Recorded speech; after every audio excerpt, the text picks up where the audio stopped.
Welcome to the Slop Temple. We pray this video helps. You need to start by preparing both devices so the workaround will work reliably. Update your iPhone 11 to the latest iOS and restart it. Make sure your Apple Watch is paired and running the current watch OS. Next, set a secure passcode on your iPhone and confirm Face ID enrollment works without a mask. Once done, verify Bluetooth and Wi-Fi are on. These prerequisites let you use the Apple Watch unlock option and improve Face ID recognition when you're wearing a mask. Now enable the unlock pathways step by step.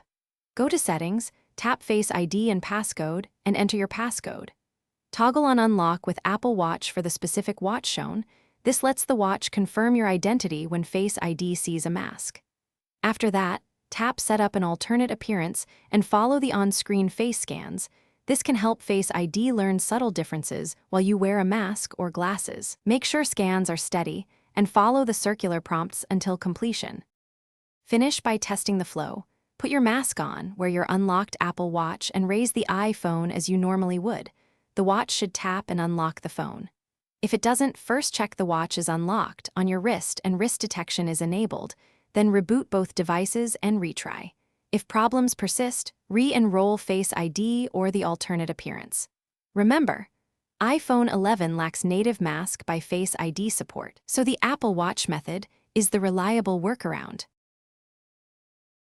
Thanks for watching. Consider subscribing if we helped you.